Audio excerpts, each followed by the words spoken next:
Good morning दोस्तों, good morning मेरे शेर और शेरनियों। निकल पड़ा है कारवा जो धधक रहा था सालों से, एक बार फिर पाला पड़ा आपका उप सह संयोजक वाले यौगिकों से।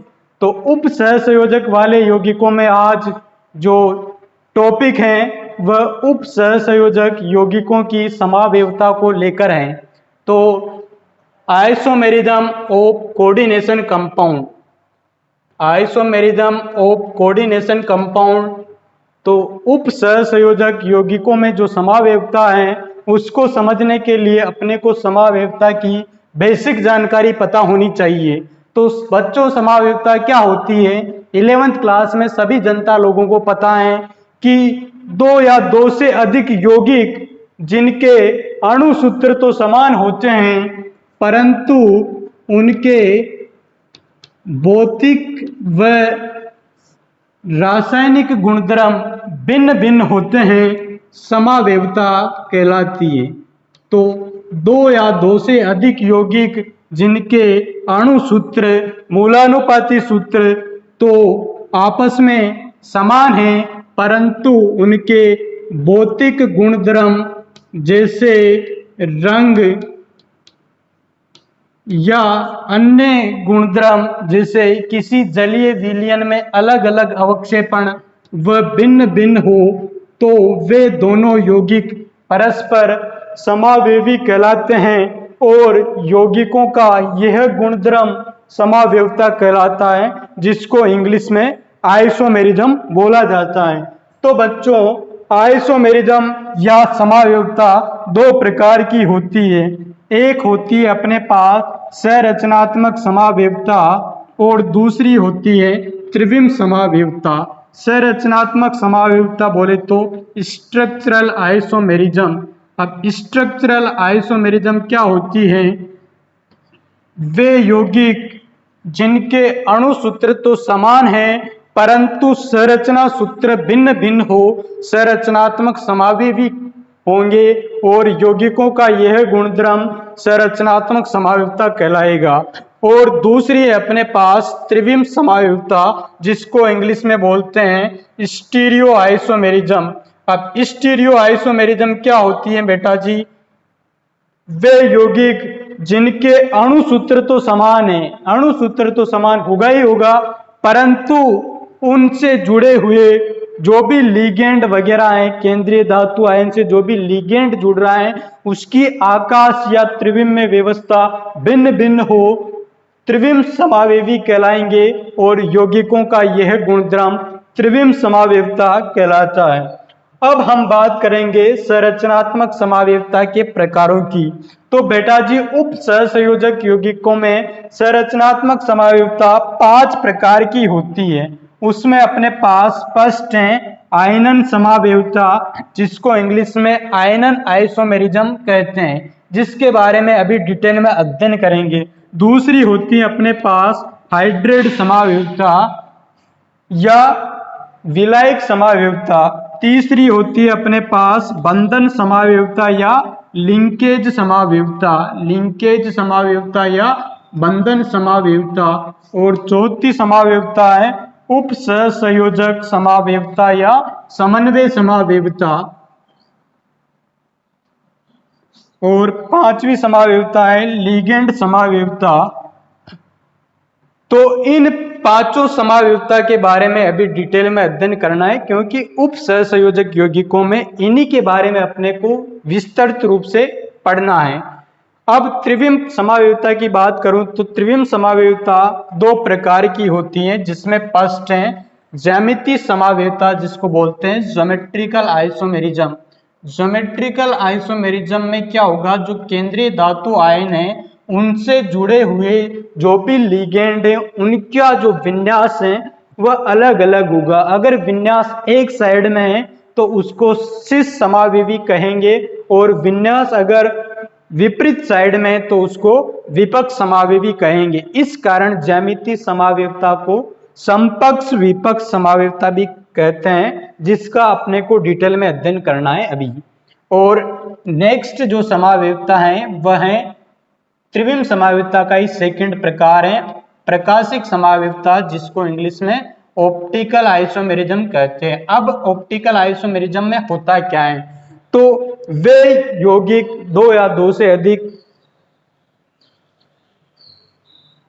यौगिक जिसमें अणुसूत्र तो समान है, परंतु यौगिक की जो आकाश में जो व्यवस्था है वह इस प्रकार से हो कि उसका जो यौगिक का एक रूप है वह प्रकाश को दाहिनी तरफ घुमा दे अर्थात डी रूप हो, और दूसरा रूप प्रकाश को बाईं तरफ घुमा दे अर्थात एल रूप हो, तो यौगिक आपस में प्रकाशिक समावेवी होंगे और यौगिकों का यह गुणधर्म प्रकाशिक समावेवता कहलाएगा। तो बेटा जी, जो प्रकाशिक समावेवता है वह प्रदर्शित करने के लिए यौगिक क्या होना चाहिए, यौगिक असम्मित होना चाहिए। असम्मित यौगिक से अभिप्राय ये है कि यौगिक में एटलीस्ट कम से कम एक कायरल कार्बन अर्थात किरेल कार्बन होना चाहिए। अब किरेल कार्बन होता क्या है, किरेल कार्बन वह कार्बन होता है जिससे जुड़े हुए चारों परमाणु या समूह अलग अलग हैं तो यौगिक किरेल होगा। अगर यौगिक किरेल है तो वह पक्का पक्का प्रकाशिक समावेवता प्रदर्शित करेगा। तो हम अब बात करेंगे संरचनात्मक समावेवता के प्रकारों की। तो नेक्स्ट जो टॉपिक है इसमें वह है संरचनात्मक समावेवता के प्रकार, बोले तो टाइप्स ऑफ स्ट्रक्चरल आइसोमेरिज्म। तो बच्चों अभी मैं आपको 5 प्रकार बताया था इसका, जिसमें प्रथम प्रकार था अपने पास आयनन समावेवता। अब आयनन समावेवता नाम से आपको पता चलना चाहिए कि आयनन समावेवता होती क्या है। तो वे यौगिक जिनके अणु सूत्र तो समान है परंतु संरचना सूत्र भिन्न भिन्न है वह तो होंगे अपने पास संरचनात्मक समावेवी, और यौगिकों का यह गुणधर्म होगा अपने पास संरचनात्मक समावेवता। अब हम बात करने वाले हैं आयनन समावेवता की, जो कि संरचनात्मक समावेवता का पहला प्रकार है।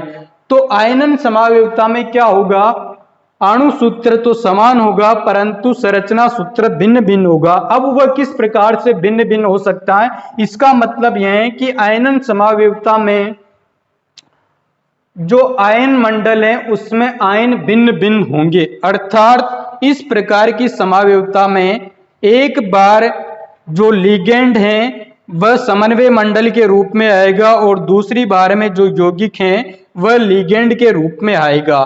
तो डेफिनेशन यहां से हम ऐसे लिख सकते हैं कि इस प्रकार की समावेवता में आयन मंडल एक समावेवी में आयन के रूप में होता है परंतु दूसरे समावेवी में लिगेंड के रूप में होता है। जैसे उदाहरण के लिए अपने पास यौगिक हैं PT NH3 का होल 4 Cl2 और मैं यहां पर लिख दिया Br2। अब अगर मैं इसका आयनन समावेवी बनाता हूं तो आयनन समावेवी बनाने के लिए मेरे को क्या करना पड़ेगा, यहां पर जो Br है उस Br को मैं क्या करूंगा लिगेंड के रूप में लिखूंगा और Cl को क्या करूंगा आयन के रूप में लिखूंगा। तो इसका जो आयनन समावेवी है वह इस प्रकार से अपने को प्राप्त होगा। यहां पर Br2 तो आ गया लिगेंड के रूप में अर्थात वह आ गया अपने पास समन्वय मंडल में और Cl2 आ गया अपने पास आयन मंडल में। तो ये दोनों यौगिक परस्पर क्या होंगे बेटा जी, ये दोनों यौगिक परस्पर आयनन समावेवी होंगे। अब इनका अपने को टेस्ट करना होता है कि किस प्रकार से इनके भौतिक गुणधर्म भिन्न भिन्न है। तो अगर मैं इस यौगिक में सिल्वर नाइट्रेट का विलयन डालता हूं, अपने पास जो फर्स्ट यौगिक है उसमें मैं क्या करता हूं सिल्वर नाइट्रेट का सॉल्यूशन डालता हूं, तो अपने पास आयन मंडल में क्या है आयन मंडल में Br2 आयन है। तो Br2 आयन होने के कारण अगर 2 मोल AgNO3 के डालते हैं तो 2AgBr का अपने पास कौन सा अवक्षेप आएगा, इसका अपने पास आएगा हल्का पीला अवक्षेप आएगा, हल्का पीला अवक्षेप अपने को मिलेगा। जबकि अगर मैं दूसरे समावेवी की बात करूं तो दूसरे समावेवी में अगर मैं सिल्वर नाइट्रेट का विलयन डालता हूं तो यहां पर अवक्षेप AgBr का नहीं आएगा, क्योंकि यहां आयन मंडल में अपने पास Cl आयन है। इस कारण यहां 2 मोल AgNO3 डालने पर जो अवक्षेप आएगा वह AgCl का आएगा, और AgCl का अवक्षेप सफेद होता है जैसा आपको पता है, तो इसका अपने को मिलेगा श्वेत अवक्षेप। तो इस प्रकार दोनों जो समावेवी हैं उसमें अपने को क्या मिल जाएगी, उसमें अपन डिस्टिंक्ट मतलब विभिन्नता प्राप्त कर लेंगे। अब अपने पास दूसरा एग्जाम्पल लेते हैं, उससे आपको क्लियर समझ में आ जाएगा कि किस प्रकार यौगिक आयनन समावेवता प्रदर्शित करेगा। तो दूसरा एग्जाम्पल है अपने पास, जैसे ये अपने पास कोबाल्ट केंद्रीय धातु आयन है और ये अपने पास NH3 लिगेंड है, 5 हैं, और यहाँ सल्फेट लिख दिया मैं। तो एक बार सल्फेट ये आयन मंडल के रूप में आ गया तो जो Br है वह क्या होगा, सॉरी, एक बार सल्फेट समन्वय मंडल में आ गया तो Br क्या हो जाएगा, आयन मंडल के रूप में आ जाएगा। अब मैं अगर इसका आयनन समावेवी बनाता हूं तो इसका आयनन समावेवी इस प्रकार से बनेगा। अब की बार क्या हो जाएगा, जो अपने पास Br है वह क्या हो जाएगा, लिगेंड के रूप में आ जाएगा, और जो सल्फेट है वह आयन के रूप में आ जाएगा। अब इन दोनों में विभेद कैसे करेंगे, यहां पर जो अपने को बेरियम सल्फेट का क्या मिलेगा, इस कंपाउंड में अपने को BaCl2 डालने पर, मतलब इस कंपाउंड में BaCl2 बेरियम क्लोराइड डालने पर बेरियम सल्फेट का यहां पर अपने को मिल जाएगा श्वेत अवक्षेप। तो पहला यौगिक बेरियम क्लोराइड डालने पर बेरियम सल्फेट का क्या देगा, अपने को श्वेत अवक्षेप देगा, जबकि दूसरे यौगिक में बेरियम क्लोराइड डालने पर BaCl2 डालने पर कोई अवक्षेप नहीं मिलेगा। सॉरी, ये दूसरे पहले यौगिक में कोई अवक्षेप नहीं मिलेगा, क्योंकि पहले यौगिक में अपने पास क्या है, पहले यौगिक में ब्रोमाइड आयन है। इस कारण पहले यौगिक में अपने को यहां पर थोड़ा ये हो गया है, पहले यौगिक में अपने पास जो आयन मंडल है उसमें सल्फेट नहीं है, इस कारण यहां पर बेरियम सल्फेट का श्वेत अवक्षेप अपने को प्राप्त नहीं होगा, श्वेत अवक्षेप नहीं मिलेगा, नहीं मिलेगा। जबकि दूसरे यौगिक में क्या है, आयन मंडल में सल्फेट है, इस कारण बेरियम सल्फेट का श्वेत अवक्षेप अपने को मिल जाएगा, मिलेगा। तो इस प्रकार इन दोनों यौगिकों में क्या होगा, इन दोनों यौगिकों के अणु सूत्र तो समान है, परंतु आयन मंडल में आयन क्या है, भिन्न भिन्न है, इस कारण ये अलग अलग टेस्ट देंगे। तो आयनन समावेवता में क्या होगा, आयनन समावेवता में यौगिकों का जो अणु सूत्र है वह तो समान होगा, परंतु आयन मंडल में भिन्न भिन्न आयन होने के कारण जो यौगिक हैं वह जलीय विलयन में भिन्न भिन्न परीक्षण देते हैं। अब नेक्स्ट दूसरी समावेवता है अपने पास हाइड्रेट समावेवता। हाइड्रेट समावेवता में क्या होता है बेटा जी, इस प्रकार की समावेवता में, हाइड्रेट समावेवता में बात करें तो इस प्रकार की समावेवता में एक बार जो जल है वह लिगेंड के रूप में आएगा और दूसरी बार जल आयन मंडल के रूप में आएगा। इस कारण इस समावेवता को विलायक समावेवता या विलायक योजन समावेवता भी कहते हैं। तो इसका दूसरा नाम हो जाएगा विलायक योजन समावेवता, क्योंकि यहाँ विलायक के रूप में क्या है, जल है, इस कारण विलायक योजन समावेवता। अब यहाँ अपने को कोई उदाहरण के लिए अपने पास कोई, ये अपने पास कोई कंपाउंड है, यहाँ पर जल लिख देते हैं, ये अपने पास कंपाउंड है, अब इसका क्या करना है, इसके अपने को हाइड्रेट समावयवी बनाने हैं। तो हाइड्रेट समावयवी बनाने के लिए क्या करूंगा मैं, नाम से पता चल रहा है कि जल को क्या करूंगा, एक बार लिगेंड के रूप में लिखूंगा और दूसरी बार आयन के रूप में लिखूंगा। तो यहाँ पर अपने पास जो जल के अणु हैं 6 के 6 वह लिगेंड के रूप में आ जाएंगे, तो जो क्लोराइड आयन है वह आयन के रूप में आ जाएंगे। एक समावयवी तो इसका ये बन गया। दूसरा अगर मैं समावयवी इसका बनाना चाहूँ तो किस टाइप से बनेगा, अपने पास इस टाइप से बन जाएगा। 5 जो जल के अणु हैं वह तो लिगेंड के रूप में आ गए। अब कोबाल्ट की समन्वय संख्या 6 है, तो अपने को 6 कंप्लीट करनी है। तो एक क्लोराइड आयन को क्या करना पड़ेगा, अपने को समन्वय मंडल में लेना पड़ेगा। तो अपने पास 2 क्लोराइड आयन तो बाहर रह गए और जो एक जल का अणु है वह किस रूप में आ जाएगा, वह अपने पास हाइड्रेट के रूप में आ जाएगा, अर्थात आयन मंडल में आ जाएगा। अब इसका तीसरा समावयवी किस टाइप से बन सकता है, तो इसका तीसरा समावयवी मैं यहाँ बना रहा हूँ, वह इस टाइप से बन सकता है कि अपने पास जो जल के अणु हैं वह 4 यहाँ पर रह गए। तो यहाँ पर क्या होगा, 2 Cl आयन समन्वय मंडल में आएंगे, तो अपने पास बचा एक Cl आयन। तो एक Cl आयन आयन मंडल के रूप में आएगा और उसके साथ 2 जल के अणु जल योजन के रूप में होंगे, अर्थात हाइड्रेट के रूप में होंगे। और एक क्या बन सकता है अपने पास, एक ऐसा भी हो सकता है कि 3 जल के अणु तो अपने पास किस रूप में आए, 3 जल के अणु तो अपने पास समन्वय मंडल के रूप में आए और इसकी जो अपने को समन्वय संख्या है वह 6 कंप्लीट करनी है। तो 3 क्लोराइड आयन यहाँ पर आ जाएंगे और जो बाकी 3 जल के अणु बचे वह बाहर आ जाएंगे।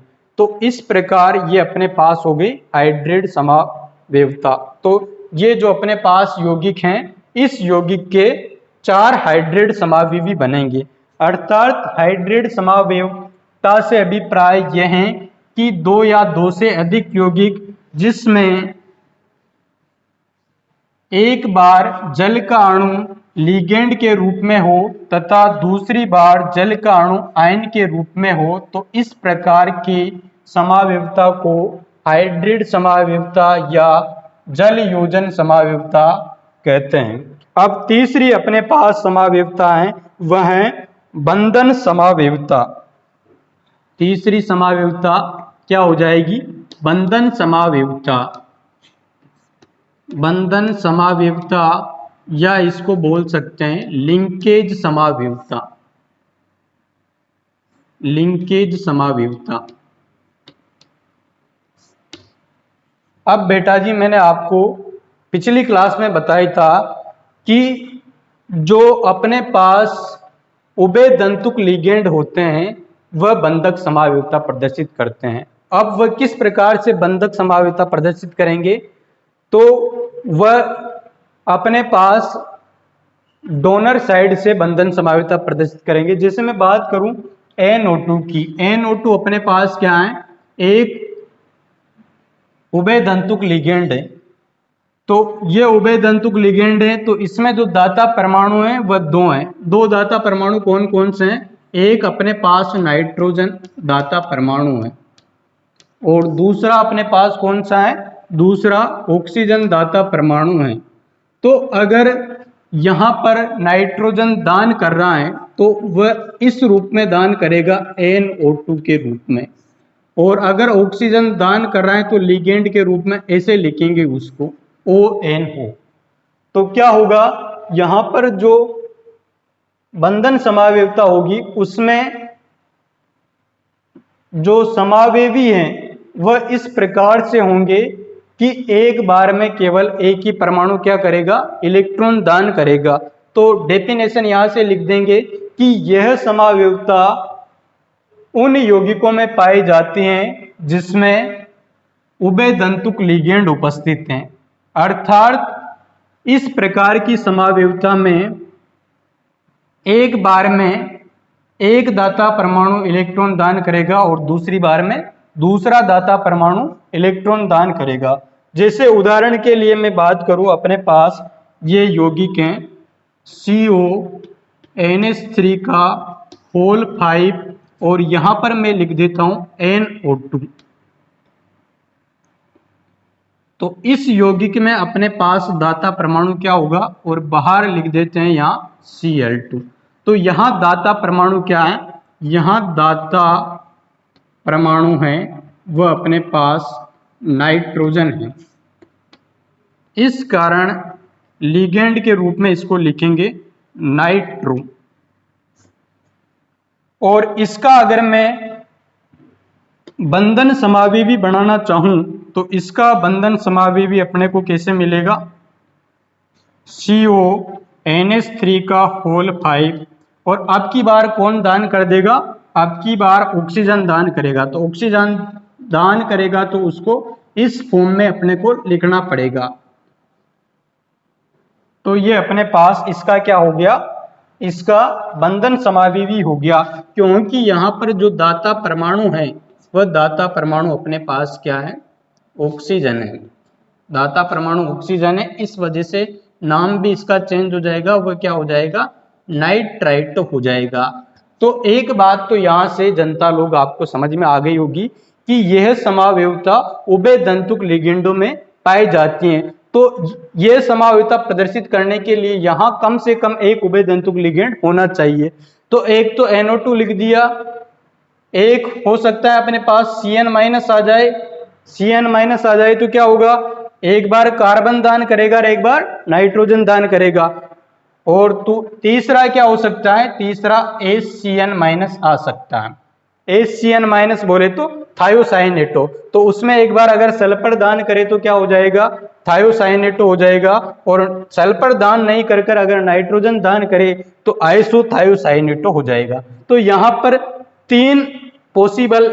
तीन एग्जाम्पल बनने की पॉसिबिलिटी हो सकती है इस प्रकार की समावयवता में। तो ये समझ में आ गया होगा, जैसा मैं आई होप ये आपको समझ में आया होगा। अब बंधन समावयवता के बाद हम बात करने वाले हैं उप सहसंयोजक समावयवता की। तो उप सहसंयोजक समावयवता इस प्रकार के लिगेंडों में पाई जाती है जिसमें समन्वय संख्या समान है। मतलब समन्वय संख्या क्या होनी चाहिए, उनमें समान होनी चाहिए। और उनमें कुछ नहीं होगा, लिगेंडो का परस्पर क्या हो जाएगा, विनिमय हो जाएगा। मतलब लिगेंडो की अदला बदली हो जाएगी। तो नाम से पता चल रहा है समन्वय समावयवता या उप सहसंयोजक समावयवता। तो एक शर्त तो इसकी हो गई कि समन्वय संख्या क्या होनी चाहिए, समन्वय संख्या समान होनी चाहिए। कोऑर्डिनेशन नंबर इस केस में क्या होगा, कोऑर्डिनेशन नंबर इस केस में क्या होगा, कोऑर्डिनेशन नंबर समान होगा। दोनों यौगिकों में कोऑर्डिनेशन नंबर क्या होना चाहिए, समान होना चाहिए। और दूसरी चीज क्या हो जाएगी, इसमें लिगेंडो का परस्पर क्या हो जाएगा, विनिमय हो जाएगा। तो अदला बदली हो जाएगी बेटा जी, लिगेंडो की अदला बदली हो जाएगी। इसका लिगेंड उसमें और दूसरे का लिगेंड इसमें, ये हो जाएगा इसमें, और कुछ है नहीं। तो जैसे उदाहरण के लिए मैं बात करता हूं, अपने पास ये कंपाउंड है PTNH3 का होल 4 और इस पर चार्ज अलग कुछ +2 चार्ज है वैसे। और दूसरा अपने पास है, दूसरा जो वह लिख देते हैं यहां पर CO, सॉरी दूसरा ये यहां पर ये लिख देते हैं NiCO का होल 4, ये लिख देते हैं। अब इसमें क्या होगा, ये एक कंपाउंड है अपने पास। अब यहां प्लेटिनम की बात करूं तो प्लेटिनम की जो समन्वय संख्या है, कोऑर्डिनेशन नंबर है, वो 4 हैं। और इस केस में बात करूं तो निकेल का कोऑर्डिनेशन नंबर वो भी क्या है, 4 है। तो पहली कंडीशन का पालन हो रहा है कि समन्वय संख्या समान है। अब दूसरी कंडीशन में क्या करना है, अगर अपने को इसका क्या करना है, समन्वय समावेवी बनाना है तो लिगेंडो की अदला बदली कर देंगे। अर्थात जो NH3 वाला लिगेंड है वह किस में चल जाएगा, निकेल के साथ चल जाएगा। और कोबाल्ट वाला निकल किसके साथ हो जाएगा, प्लेटिनम के साथ हो जाएगा। तो इसका जो समन्वय समावेवी बनेगा वह इस प्रकार से बनेगा, PtCO का होल 4 और NiNH3 का होल 4। इस टाइप से इसका क्या हो जाएगा, ये आपस में दोनों क्या हो जाएंगे, समन्वय समावेवी हो जाएंगे, जिसको उप सहसंयोजक समावेविता भी कहते हैं। अब ये समावेविता ऐसे यौगिकों में पाई जाएगी जिसमें क्या होना चाहिए, कोऑर्डिनेशन नंबर समान होना चाहिए। अब उसके बाद हम बात करेंगे जो लास्ट समावेविता अपने पास संरचनात्मक समावेविता में बची हैं, वह है अपने पास लिगेंड समावेविता। अब लिगेंड समावेविता से तात्पर्य यह है कि अब की बार लिगेंड खुद समावेविता प्रदर्शित करेगा। तो 5th जो है वह है लिगेंड समावेविता। तो इस प्रकार की समावेविता में लिगेंड खुद समावेविता प्रदर्शित करता है। अब लिगेंड खुद किस प्रकार समावेविता प्रदर्शित कर सकता है, वह अलग अलग स्थितियों से जुड़कर समावेविता प्रदर्शित कर सकता है। जैसे उदाहरण के लिए मैं बात करूं, अपने पास ये उदाहरण है अपने पास CrNH3 का होल 5 और अपने पास C6H4 और Cl और दो यहाँ इसकी स्थिति को बता रहा है, और ये Cl2 हो गया। तो यहाँ करने का मतलब यह है कि 5 लिगेंड तो एमीन है और एक लिगेंड अपने पास ये है। अब इस लिगेंड की बात करूं तो मैं क्या होगा, C6H6 तो अपने पास हो जाएगी बेंजीन। अब एक अगर मैं यहां से हाइड्रोजन हटा देता हूं तो C6H5 और एक और हाइड्रोजन हटाकर मैं यहां पर क्या जोड़ देता हूं, क्लोरीन जोड़ देता हूं, तो क्या हो जाएगा C6H4Cl। अब यहां Cl की पोजीशन 2 पर है, क्योंकि यहां से तो क्या होगा, वह केंद्रीय धातु आयन को लोन पेयर डोनेट कर उपसहसंयोजक बंध बनाएगा क्रोमियम को। तो यहां इसकी स्थिति 2 पर है, अर्थात दूसरी स्थिति पर क्लोरीन आयन जुड़ा हुआ है।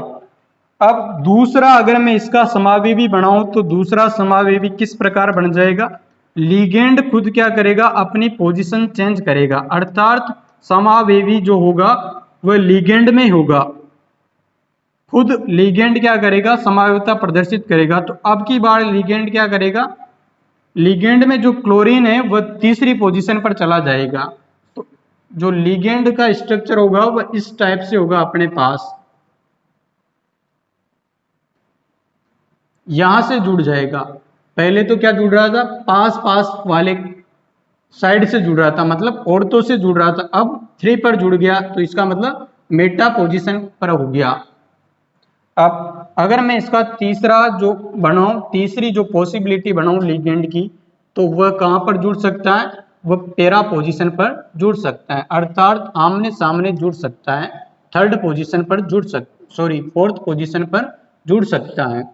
तो ऐसा भी हो सकता है लिगेंड क्या करे, 4th के क्लोरीन 4th के रूप में हो, यहां से डोनेट करे। तो इस प्रकार ये क्या हो जाएगा, अपने पास लिगेंड अलग अलग स्थिति पर जुड़कर क्या कर रहा है, समावेविता प्रदर्शित कर रहा है। तो इस समावेविता को बोलेंगे लिगेंड समावेविता। अब इसके बाद हम बात करेंगे त्रिविम समावेविता की। तो बच्चों, त्रिविम समावेविता को समझने के लिए आपको सबसे पहले त्रिविम समावेविता की डेफिनेशन आनी चाहिए।